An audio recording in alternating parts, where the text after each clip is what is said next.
Welcome to the Air Force Civil Engineer Small Shelter System course. This course was developed to familiarize airmen with the procedures from assembly through reconstitution and is designed to fulfill the requirements as directed in the CE Wartime Task Standard. The objectives and outcomes for this course are listed on the screen. The source, documentation, and technical references used to develop this course are shown on the screen. You should always confirm that you have the latest reference documents. The photographs used in producing this course were obtained from various resources. These photographs were taken under different weather conditions and during exercise evaluation scenarios. Therefore, uniforms and gear may vary from one photo to the next. This completes the course introduction. The objectives for this lesson are displayed on the screen. There are two versions of the SSS. The legacy and the current version are in the bare UTCs. The material finish of the frame can distinguish the two versions. The legacy frame is uncoated aluminum, and the current version is powder-coated tan. They are not interchangeable. Once the SSS arrives, open the container and remove all the components. Place them in an orderly manner so that they will be easily inventoried. Do not intermingle the components. This only slows down the assembly process. Use the technical order inventory list to verify that you have all the components required to construct the SSS. Now is an excellent time to inspect for any damage or missing parts. It is recommended that you document any missing or damaged components on a DD Form 250, Material Inspection and Receiving Report. The frame components are the first section on the inventory list. Displayed on the screen are component names and quantities. Take a moment to review it. The framework for the floor is slightly different between the current and the legacy version. The next section on the inventory list is the anchors and guys. The items in this section are displayed. The next section on the inventory list is the fabric components.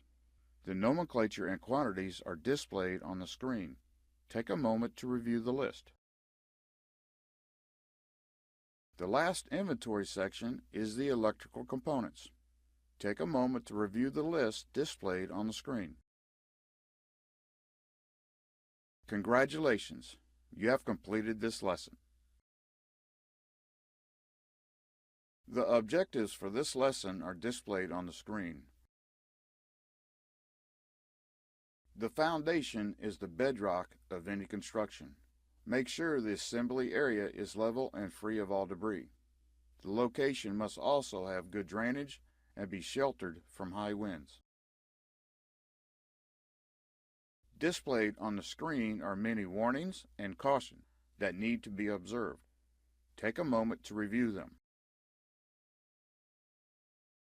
Lay the base frame components on the ground according to the images displayed on the screen. The remaining assembly process will be severely impacted if the base is incorrectly situated. Place the green and red end base corners diagonally from each other. As you assemble the remaining pieces, secure each section to the adjacent sections with pins. While the pins may hold the sections together, they do not ensure the framework is sturdy. This is completed when anchoring the base to the ground. When assembled, there are 4 single stub base pieces, 1 piece with no stub, and 1 red and 1 green color-coded corner piece per side, resulting in 6 stubs per side. After you have connected and pinned the base pieces, check the frame to ensure it is square. From both directions, diagonally measure the base. outside corner to outside corner. Repeat this as many times as necessary to get the correct alignment. The diagonal measurements must be within a ½ inch of each other.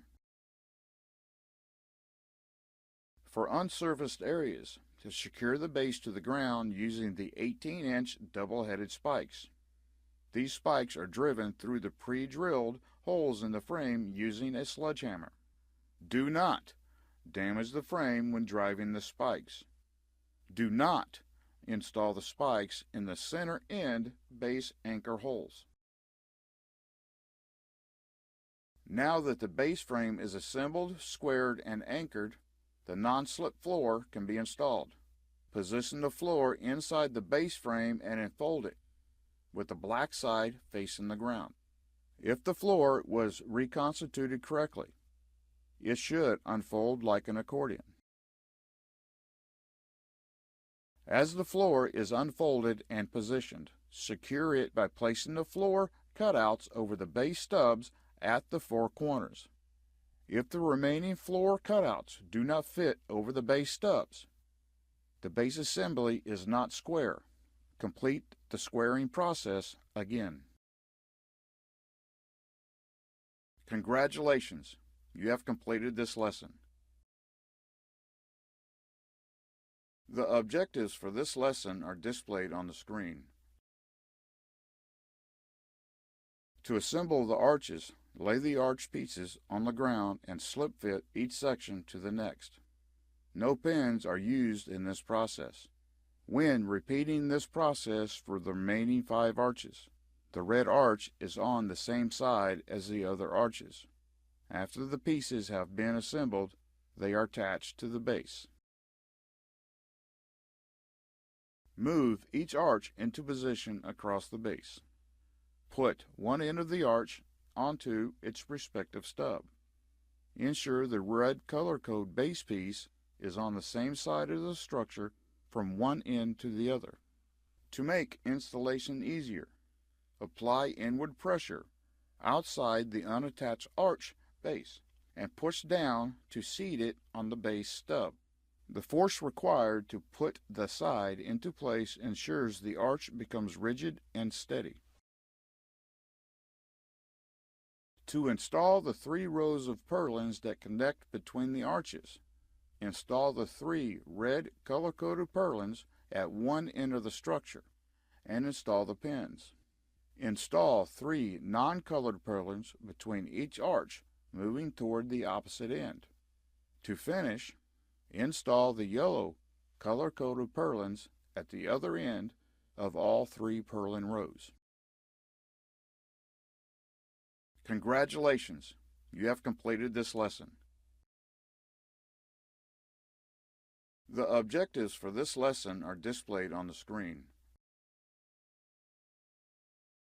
There are 4 uprights, 2 for each end. The top portion of each upright has a J-hook that fits over the arch with the opening toward the inside of the shelter. Pay attention to the instructions stenciled on each upright. Lift the upright and slide it down on the stub. Plumb the uprights as near vertical as possible. There are 2 types of end panels. One has a zippered door and the other has a hard door. Unfold and lay out the zippered door end panel with the white side facing up. Tie off and stress the yellow base rope to the yellow-coated tie-off cleat on the base assembly. Do not hook the base ropes to the base frame clips yet. Raise the panel into position with the white side facing inward. Remove the purlin pins from the end arch so the purlins can be slipped out. The ropes are placed under their respective purlins. Insert and repin the purlins. Tie off the green contour rope to the green cleat on one side. Apply tension to the other end of the contour rope by running the rope under the corresponding green cleat. Push down on the rope with your foot to gain additional leverage while you tighten the rope. When the end panel is snug and the green contour rope is tight, secure the rope. Use the hook tool to secure the end panel base ropes to the base hooks. With the end panel tight, this step will increase the tightness and stability of the end panel. Open up the vertical hook and loop flaps and secure them around the uprights. Unfold and lay out the hard door end panel with the white side facing up. Unwrap the end panel from around the door and raise the door assembly up and into position on the base frame. Slip the door bottom metal stub into the anchor hole in the base. Attach this panel to the frame in the same manner as the other end panel. Connect the door header stubs from the inside to the top of the door frame. With the header lined up, secure the header to the uprights by inserting the header pins through the pre-drilled holes. Remove the door shipping brackets and install the doorknob. If the door does not open and close properly, adjust the strike mechanism inside the door frame. Congratulations, you have completed this lesson. The objectives for this lesson are displayed on the screen.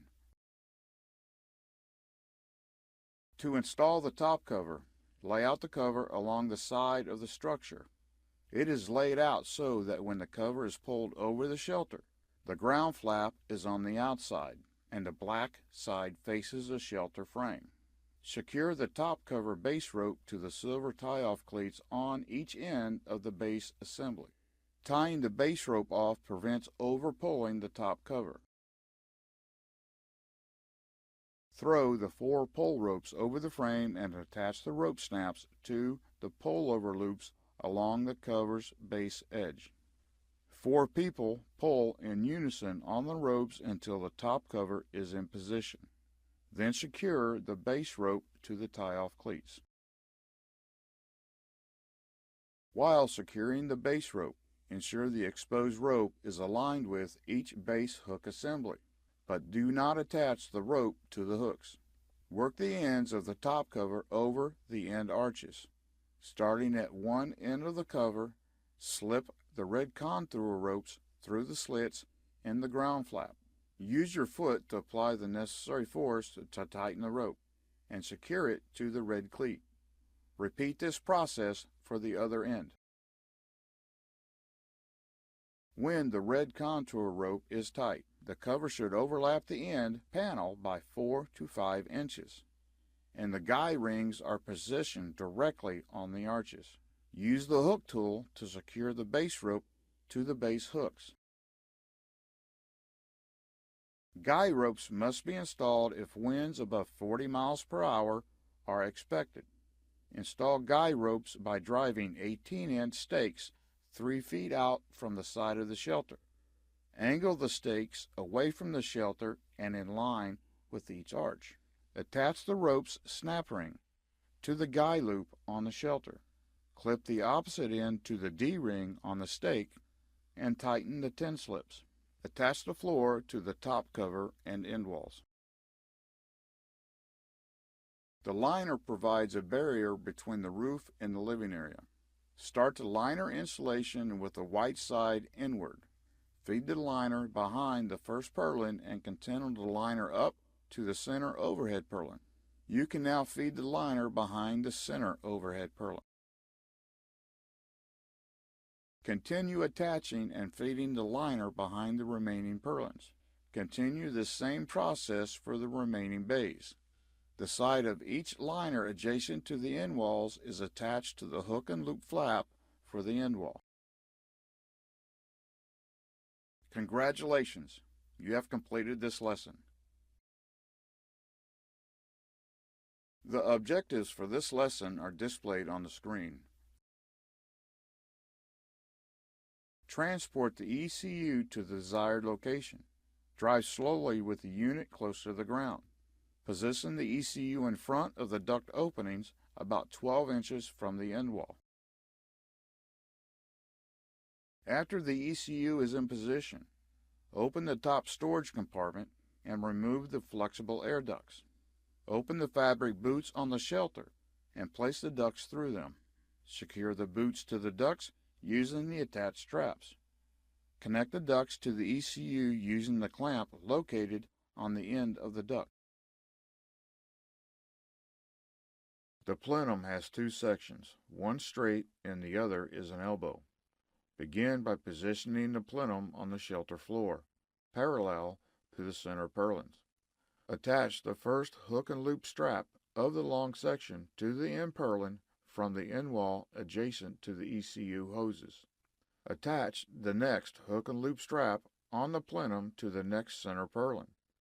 Continue in the same manner and install the rest of the straight section. Ensure the fabric cap is secured to the end of the straight section. After installing the straight section, connect the plenum elbow to the supply side air duct. The end is connected to the supply duct using a string cinch on the opening of the plenum section. Secure the strap on the elbow section around the purlin nearest the end panel. This prevents the plenum from blocking the window. Refer to the most current directive for ECU operation. Congratulations!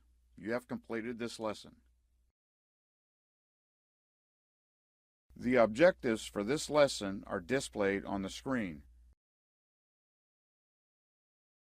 The main components of the electrical system include the distribution box, connector cables, two receptacle cables, and a light fixture cable assembly. The main distribution box has a light switch on the side that is connected to a circuit breaker. The two breakers protect and provide power to the receptacles. There are three female connector cables. Two connectors provide power to the receptacles, and the other is for the shelter lights. The male connector is used to connect to incoming power. Pin the distribution box to the upright closest to the air conditioner, approximately 4 feet high. Facing the distribution box, connect the 18-foot receptacle cable to the female connector on the distribution box. Run the cable along the same side of the shelter as the box is installed. Connect the cable to each upright purlin, so the outlets hang approximately 2 feet from the ground. Take the longer cable, route it up and over the door to the other side, and complete the same process. Place the cables behind the liner secured to the arches. If the kit comes with LED or incandescent lights, follow the installation diagrams displayed on the screen. After installing all electrical components, connect the 50-foot power cable to the male electrical connector. Run the cable out of the shelter through the electrical boot.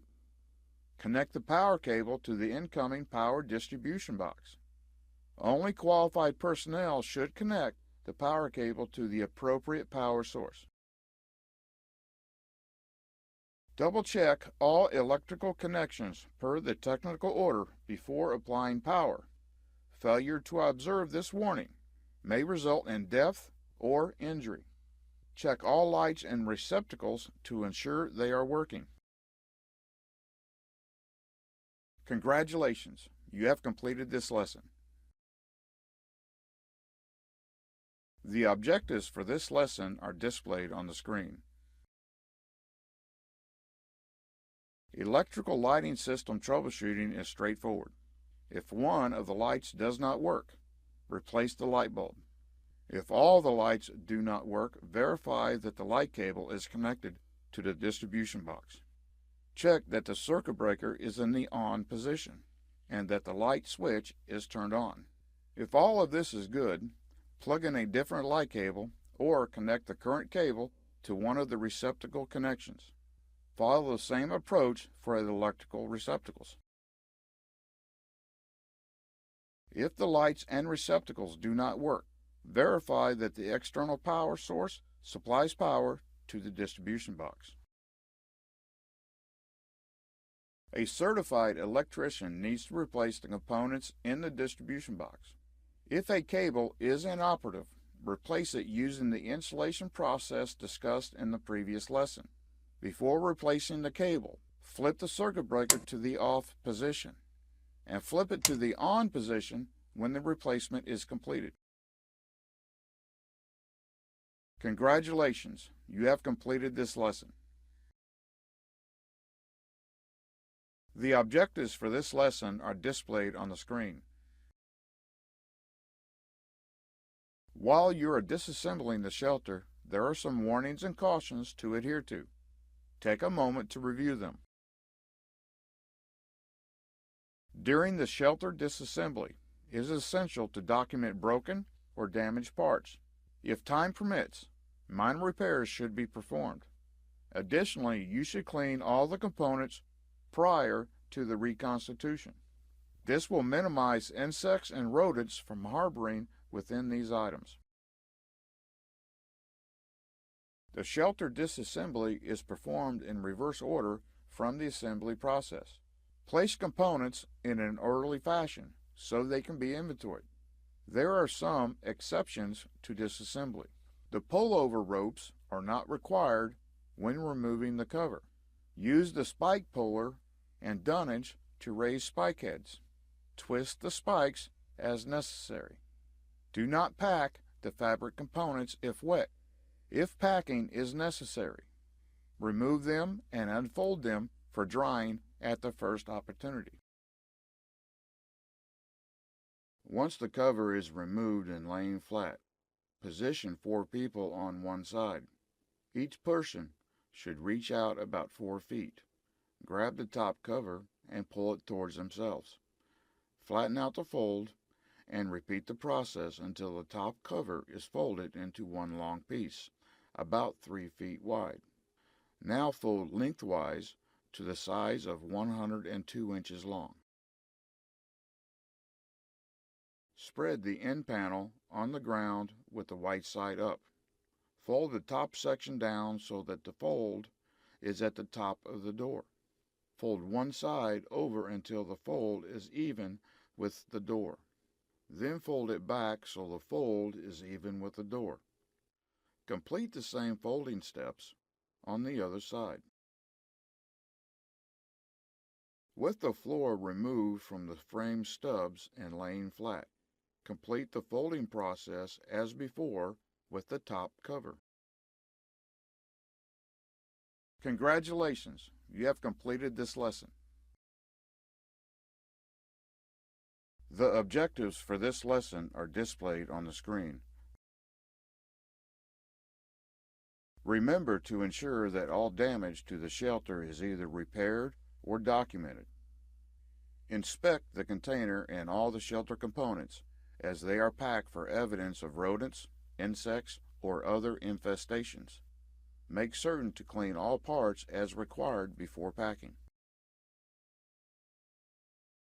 There are 2 types of containers to pack the shelter in. The first container is the manufacturer's, and the second is an ISU 90. There is a specific order and arrangement when packing the containers. The containers are packed in levels. For packing the manufacturer's container, reference the technical order that was delivered with the shelter. For packing the ISU 90, reference the packing plan for the air or surface billets, UTC XF WBL. Place the 4 upright inserts into the bottom of the container, 2 at each end. Then place 8 of the arch pieces with no color coding and add 8 more arch pieces on top of that. Next, place 2 main arch pieces with no color coding, 6 arches color-coded red, 3 purlins color-coded red, the spike puller tool, and the bag of spikes. On the next layer, place 3 color-coded end purlins, 9 mid purlins, 4 uprights, and the door header. Place 2 side bases color-coded green, 8 side bases with single stubs, and 2 end bases with double stub sections. Then add 2 end base left corners and 2 right corners. Place the container packing liner over the metal components. Now, place the cover, zippered end panel, non-slip floor, universal liners, and plenum on the container packing liner. Add the distribution box, light string, 2 receptacle lines, 50-foot power cable, the throw ropes, guy ropes, spare parts bag, and the anchor kit. Finally, add all the clear window flaps. Then place the hard door end panel with the quick setup guide and technical order in a pouch. Place the container lid on top of the container and latch it shut. The ISU 90 container holds 3 shelters and associated support equipment. Pack the container according to the bare packing plan for either surface or air transport. If it is a surface billet, the container will have doors on both sides. Side 1 is identified by the data plate on the left door. The air billet container will only have doors on one side. You can retrieve the packing plan documents from the 635th Material Maintenance Group SharePoint site or the resources section of this course. After the containers have been packed according to the packing plans, transport them to LRS. Congratulations, you have completed this lesson. Congratulations, you have successfully completed this course. Listed on the screen are the subject areas that were presented.